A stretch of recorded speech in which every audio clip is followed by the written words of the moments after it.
l'addiction aux jeux vidéo. Vous en entendez parler à la télévision, dans des discussions autour de vous, et vous avez peut-être l'impression que vos enfants en sont victimes. Il faut dire que c'est quelque chose qui fait peur. Depuis des années, les médias traditionnels nous supplient de nous méfier de ces nouveaux loisirs capables d'absorber autant l'attention que le temps de millions de gamers. Mais entre ces infos anxiogènes, les informations officielles, les études qui se contredisent sur les bienfaits du jeu vidéo ou les dangers de son addiction, ce n'est pas facile de s'y retrouver pour trouver des vraies infos sur l'addiction et surtout des moyens efficaces pour lutter contre elle. Et c'est ce qu'on va voir dans cette vidéo.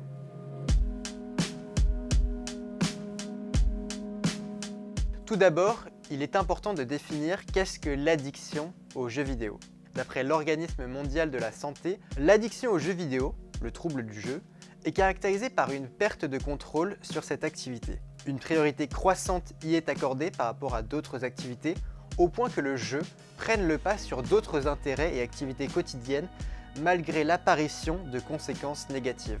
Pour que le trouble du jeu soit diagnostiqué, le comportement doit être suffisamment grave pour entraîner une altération significative du cadre personnel, familial, social, éducatif ou professionnel et doit être manifeste depuis au moins 12 mois. Le problème avec cette définition, c'est qu'elle est très vaste. Qu'est-ce qu'une conséquence négative ? À partir de quel moment peut-on considérer qu'il y a une altération significative de la vie familiale ? Si votre enfant préfère jouer à son nouveau jeu plutôt qu'aller courir dehors, est-ce une preuve du mal en présence ? En fait, dans notre cas, au-delà de la définition, ce qui nous intéresserait serait plutôt une méthode d'évaluation accessible. Le psychologue américain Mark Griffiths a proposé une liste de 7 questions simples pour détecter s'il y a lieu pour les parents de s'alarmer. Voilà ces questions. Votre enfant joue-t-il presque tous les jours ? Votre enfant joue-t-il longtemps sans s'arrêter, 3 à 4 heures de suite ? Votre enfant joue-t-il pour l'excitation ? Votre enfant est-il agité ou irritable quand il ne peut pas jouer ? Votre enfant a-t-il abandonné ses relations sociales ou d'autres activités au profit des jeux vidéo ? Votre enfant joue-t-il au lieu de faire ses devoirs ? Votre enfant essaye-t-il d'arrêter de jouer sans y parvenir ?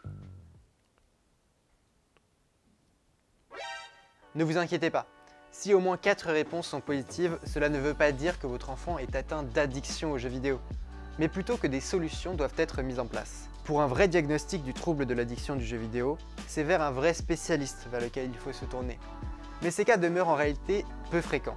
On estime entre 0,5 à 4% le nombre de joueurs dans le monde à être réellement atteints de ce trouble. De plus, comme la plupart des problèmes d'addiction, les spécialistes ne considèrent souvent ces addictions que comme des symptômes de mal plus grand. Fragilité psychologique, anxiété, dépression peuvent amener à l'addiction aux jeux vidéo. Ce qui ne veut pas dire que les jeux vidéo en sont la cause. Le harcèlement, la solitude, le manque de confiance en soi doivent être les sujets à surveiller. Mais alors, que faire concrètement face à une conduite problématique du jeu vidéo ? Premièrement, il faut vous emparer du sujet. Il faut vous intéresser aux jeux vidéo auxquels il joue. Il faut que vous choisissiez ensemble les jeux auxquels il peut jouer. Il y a plusieurs facteurs que vous devez prendre en considération avant d'autoriser votre enfant à jouer. Le jeu est-il adapté à son âge ? Quelle est la durée d'une partie ? Peut-il arrêter de jouer à n'importe quel moment sans perdre sa progression ? Ou doit-il arrêter seulement à la fin d'une partie ? Quel est le modèle économique du jeu ? Doit-il dépenser de l'argent pour avancer ? Toutes ces informations ne sont a priori pas facilement accessibles. Mais heureusement pour nous, il existe un site pour nous aider. Le site qui va nous intéresser, c'est e-enfance. En fait, c'est un site qui va nous permettre de répertorier, ici vous voyez, vous allez dans l'onglet parents jeux vidéo, hop. C'est un site qui va répertorier un certain nombre d'informations pour les parents qui se demandent si oui ou non ils peuvent acheter un tel ou tel jeu vidéo à leurs enfants. Donc par exemple, on va prendre un exemple très concret. Ici, vous voyez, vous avez recherché un jeu vidéo. On en a déjà recherché quelques-uns, mais imaginons que votre enfant vous dit qu'il veut jouer au dernier jeu Spider-Man. Donc vous allez chercher Spider-Man ici. Hop, vous avez test de jeu Spider-Man Miles Morales, c'est lui qui nous intéresse.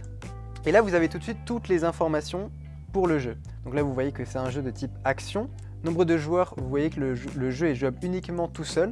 Vous voyez aussi que la durée moyenne d'une partie, c'est 1 heure. Du coup, ça vous donne une indication quand vous autorisez votre enfant à jouer, combien de temps vous pouvez le laisser jouer.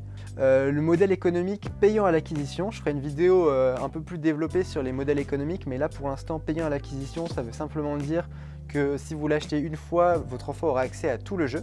Après, vous avez aussi tout ce qui est date de sortie, l'éditeur, le développeur. Ensuite, vous avez le PEGI, très important. Ici, on a le PEGI 16, ça veut dire que l'enfant doit avoir minimum 16 ans pour y jouer. Faut que vous le preniez en compte. J'en ai déjà parlé dans la vidéo sur les violences dans les jeux vidéo, mais c'est vraiment à prendre en compte. Et après, les plateformes sur lesquelles le jeu est disponible, ici, il est disponible sur PlayStation 4 et PlayStation 5. Vous avez ensuite un rapide résumé de l'histoire du jeu. Et après, on va avoir quelque chose de plus intéressant, c'est l'avis des testeurs. Donc ça va être des testeurs de jeuxvideo.com, du coup des professionnels du jeu vidéo, qui testent des jeux vidéo sur leur site, qui vont faire un rapide résumé à destination des parents sur oui ou non, est-ce qu'il faut acheter ce jeu à leurs enfants.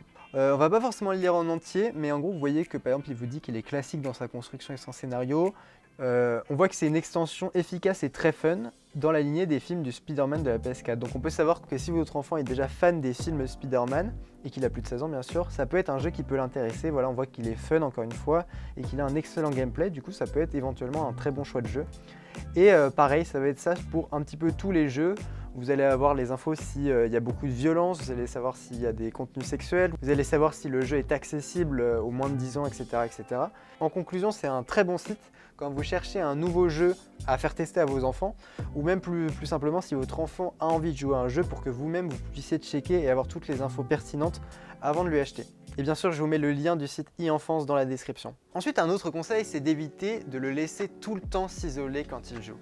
Vous pouvez faire ça en déplaçant sa console de jeu dans le salon, et ça vous permettra de maintenir l'enfant dans un cadre familial, même quand il joue, et de limiter son temps de jeu.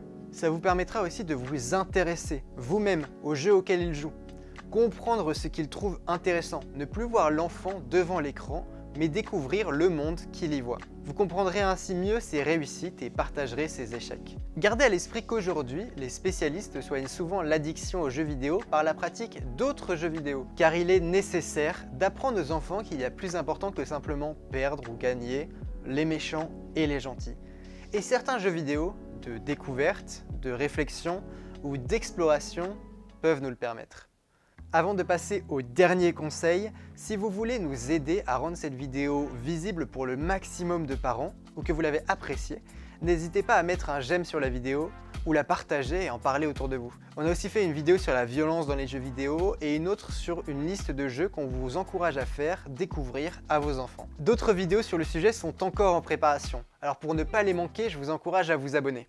Maintenant que vous avez compris le jeu vidéo auquel votre enfant joue, c'est là que vous pouvez être en mesure d'instaurer un cadre clair avec lui. Instaurer 1 jour, 2 jours, 3 jours par semaine sans jeu vidéo.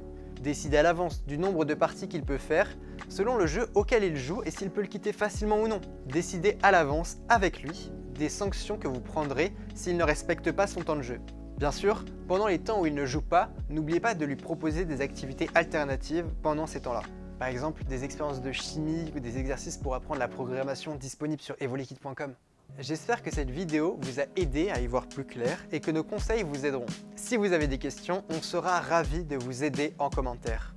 En attendant, c'était Rubens d'Evolikit et je vous dis à bientôt dans une prochaine vidéo. Ciao!